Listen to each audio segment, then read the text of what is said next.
ಇವತ್ತು ಸುಪ್ರೀಂ ಕೋರ್ಟಲ್ಲಿ ಇವತ್ತು ಕೇಂದ್ರ ಸರ್ಕಾರದ ಮುಂದೆ ನಾವು ಮೇಕೆದಾಟನ್ನು ಮಾಡಲೇಬೇಕು ಅಂತೇಳಿ 5 ನಿಮಿಷಕ್ಕೆ ಮಾಡ್ತೀನಿ ಅಂದವ್ರು ನಾನು ಮಾತಾಡೇ ಇಲ್ಲ ಅಂತ ಅಂದದ್ದನ್ನು ನೋಡಿದ್ದೀರಾ ನೀವು. ನಾವು ಆ ಥರ ಹೇಳಿಲ್ಲ. 5 ನಿಮಿಷಕ್ಕೆ ಪ್ರಧಾನಮಂತ್ರಿ ಹತ್ರ ಕೊಡಿಸ್ತೀನಿ ಅಂದವರು ನೋಡಿದ್ದೀವಿ ನಾವು.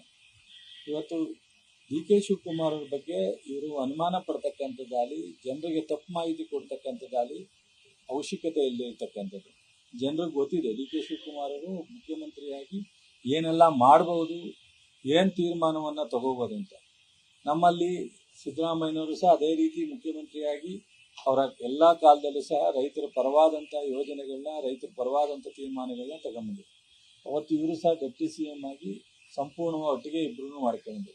ಇವತ್ತು ಮುಖ್ಯಮಂತ್ರಿಯಾಗಿ ಸಿದ್ದರಾಮಯ್ಯನವರು, ಡಿ.ಕೆ. ಶಿವಕುಮಾರ್ ಅವರು ವ್ಯತ್ಯಾಸ ಇಲ್ಲದೆ ಇವತ್ತು ಕಾಂಗ್ರೆಸ್ ಸರ್ಕಾರವನ್ನು ಈ ರಾಜ್ಯದ ಅಭಿವೃದ್ಧಿಗೆ, ರಾಜ್ಯದ ಸಮಸ್ಯೆಗೆ ಪರಿಹಾರ ಹುಡ್ಕೊಂಡು ಮಾಡ್ಕೊಂಡ್ಬರ್ತಾ ಇರ್ತಕ್ಕಂಥದ್ದು ನೋಡಿದ್ದೀವಿ.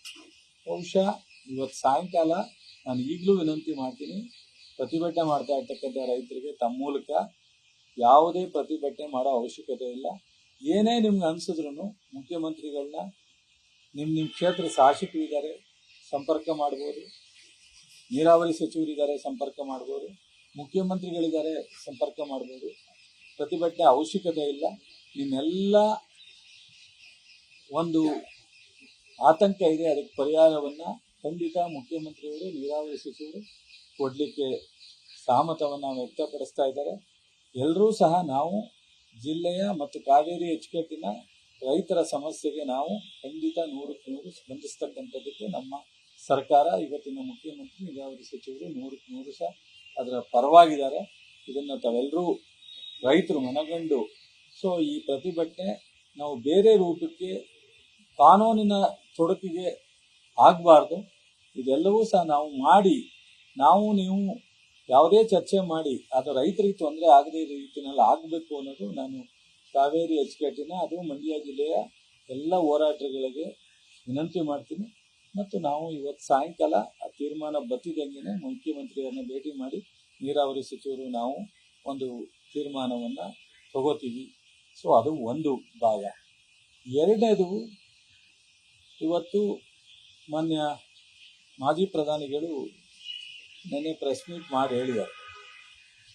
ನಾನು ಅಂದ್ಕೊಂಡಿದ್ದೆ ಬಹುಶಃ ರೇವಣ್ಣ ಅವರು ಅಪ್ರಿಷಿಯೇಟ್ ಮಾಡ್ದಂಗೆ ನಮ್ಮ ಮಾಜಿ ಪ್ರಧಾನಿಗಳು ಸಹ ಮುಖ್ಯಮಂತ್ರಿಗಳ ಕೆಲಸ ಅಥವಾ ಮುಖ್ಯಮಂತ್ರಿಗಳಿಗೆ ಒಂದು ಒಳ್ಳೆಯ ಅಭಿಪ್ರಾಯವನ್ನು ಹೇಳ್ತಾರೆ ಅಂತ ನೋಡ್ತಿದ್ದೆ. ಯಾವತ್ತೂ ಟಿ ವಿಲಿ ಬರಲೇ ಇಲ್ಲ. ರೇವಣ್ಣವರೆಲ್ಲೋ ಪಾಪ ನಮ್ಮ ಸಮಾಜದವರು ಒಬ್ರು ಆಗವ್ರೆ, ಭಾಳ ಖುಷಿ, ಒಳ್ಳೇದಾಗಲಿ, ಒಳ್ಳೆ ಕೆಲಸ ಮಾಡಲಿ ಈ ಒಂದು ಅವಧಿನಲ್ಲಿ ಅಂತ ಹೇಳಿದ್ರು. ಬಹುಶಃ ಅದೇ ಥರ ದೇವೇಗೌಡರು ಹೇಳ್ತಾರೆ ಅಂತಿದ್ದೆ. ದೇವೇಗೌಡರ ಬಗ್ಗೆ ನಮ್ಗೆ ಅಪಾರವಾದಂಥ ಗೌರವ ಇದೆ. ನಾನು ಪ್ರತಿಭಟನೆ ಮಾಡ್ತೀನಿ ವಿಧಾನಸೌಧ ಮುಂದೆ ಅಂತ ಹೇಳಿದೆ. ಅದು ಯಾಕೋ ನೀಟ್ ಎಕ್ಸಾಮ್ನಲ್ಲಿ ಇಡೀ ರಾಜ್ಯದ ಮಕ್ಕಳೆಲ್ಲ ಅನ್ಯಾಯ ಆಯಿತು, ಎಷ್ಟೋ ಜನ ಆತ್ಮಹತ್ಯೆ ಮಾಡ್ಕೊಂಡ್ರು, ಒಂದು ದಿವಸನೂ ಮಾತಾಡಲೇ ಇಲ್ಲ ದೇವೇಗೌಡರು. ಅವ್ರೇನು ರಾಜ್ಯಕ್ಕೆ ಸೀಮಿತವಾದ ನಾಯಕರಲ್ಲ, ಈ ರಾಷ್ಟ್ರದ ನಾಯಕರು, ಮಾಜಿ ಪ್ರಧಾನಿಗಳು. ಎಷ್ಟೋ ಜನ ಕಾಮೆಂಟ್ ಮಾಡಿದ್ರು, ನೀಟ್ ಎಕ್ಸಾಮು ಕೇಂದ್ರ ಸರ್ಕಾರದ ಜವಾಬ್ದಾರಿ, ಯಾಕೆ ಹಿಂಗೆ ಮಾಡಿದ್ರು ಅಂತ. ಒಂದು ದಿವಸನೂ ಒಂದು ಸ್ಟೇಟ್ಮೆಂಟು ಮಾಡಲಿಲ್ಲ.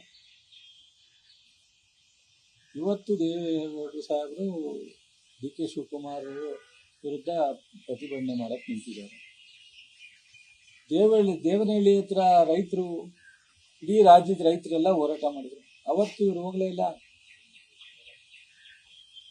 ಅವತ್ತು ಹೋರಾಟ ಮಾಡಿದಾಗ ಸಿದ್ದರಾಮಯ್ಯನವರು ಮುಖ್ಯಮಂತ್ರಿಯಾಗಿ ಹೋರಾಟ ಮಾಡೋ ಪ್ಲೇಸ್ಗೆ ಹೋಗಿ ತೀರ್ಮಾನ ಮಾಡಲಿಲ್ಲ. ವಿಧಾನಸೌಧದಲ್ಲಿ ಮೀಟಿಂಗ್ ಕರೆದು ಯಾರು ಹೋರಾಟ ಮಾಡ್ತಿದ್ದಾರೆ ರೈತರು ಬಂದು, ಆ ರೈತರ ಪರವಾಗಿ ಯಾರಿದ್ದಾರೆ ಅವರೆಲ್ಲ ಬಂದು ಅಲ್ಲಿ ತೀರ್ಮಾನ ತಗೊಂಡು. ಇವ್ರ ಮಗ ಮಾಜಿ ಮುಖ್ಯಮಂತ್ರಿ ಹೇಳ್ತಾರೆ ಪ್ರತಿಭಟನಾ ಸ್ಥಳಕ್ಕೆ ಕುಸ್ತಿ ಆಡಕ್ಕೆ ಕರೀತಾರೆ. ಇದೇನು ಕುಸ್ತಿ ಆಡ್ತಾರ? ಮಾಜಿ ಮುಖ್ಯಮಂತ್ರಿ, ಹಾಲಿ ಮುಖ್ಯಮಂತ್ರಿ ಕುಸ್ತಿ ಆಡಕ್ಕ ಹೋಗ್ಬೇಕಾಗಿತ್ತು. ರೈತ ಸಮಸ್ಯೆ ಬಗೆಹರಿಸೋದಾದ್ರೆ ವಿಧಾನಸೌಧ ಇರೋದೇ ಯಾಕೆ? ಹೆಂಗಲ್ಲ ಹನುಮಂತಯ್ಯನವರು ವಿಧಾನಸೌಧ ಕಟ್ಟಿರೋದು ಯಾಕೆ? ವಿಧಾನಸಭೆ ಮಾಡಲಿಕ್ಕೆ, ಆಡಳಿತ ಮಾಡಲಿಕ್ಕೆ, ರಾಜ್ಯದ ಜನರ ಅನೇಕ ಸಮಸ್ಯೆಗಳ ಬಗ್ಗೆ ಚರ್ಚೆ ಮಾಡಲಿಕ್ಕೆ, ಸಾರ್ವಜನಿಕರ ಸಮಸ್ಯೆ ಇದ್ರೆ ಚರ್ಚೆ ಮಾಡಲಿಕ್ಕೆ ತಾನೇ ವಿಧಾನಸೌಧ ಇರೋದು. ವಿಧಾನಸೌಧದಲ್ಲಿ ಬಂದು ಇವರು ಮುಖ್ಯಮಂತ್ರಿ ಆದಾಗ ಯಾವುದು ಸಭೆ ಮಾಡಿಲ್ವಾ? ಇವರು ಎಷ್ಟು ಕಡೆ ರೈತರ ಸಮಸ್ಯೆಗೆ ಹೋಗಿದ್ರು? ಅದು ಯಾಕೆ ಡೆಲ್ಲಿನಲ್ಲಿ ಹರಿಯಾಣ ಪಂಜಾಬ್ನವರು ವರ್ಷಾನುಗಟ್ಟಲೆ ಸ್ಟ್ರೈಕ್ ಮಾಡಿದ್ರಲ್ಲ, ಅವತ್ತು ಯಾಕೆ ಮಾಜಿ ಪ್ರಧಾನಿಗಳು, ಇವರು ಮಾಜಿ ಮುಖ್ಯಮಂತ್ರಿಗಳು, ರೈತರ ಮಗ ಮಣ್ಣಿನ ಮಕ್ಕಳು ಯಾಕೆ ಹೋಗಲಿಲ್ಲ? ಹೋಗ್ಬೋದಾಯ್ತಲ್ಲ. ಇವರು ಹರಿಯಾಣದಲ್ಲಿ ಪ್ರಧಾನಮಂತ್ರಿಗಳನ್ನ ಕರ್ಕೊಂಡು ಹೋಗ್ಬೋದಾಯ್ತಲ್ಲ, ಅಮಿತ್ ಶಾ ಕರ್ಕೊಂಡು ಹೋಗ್ಬೋದಾಯ್ತಲ್ಲ.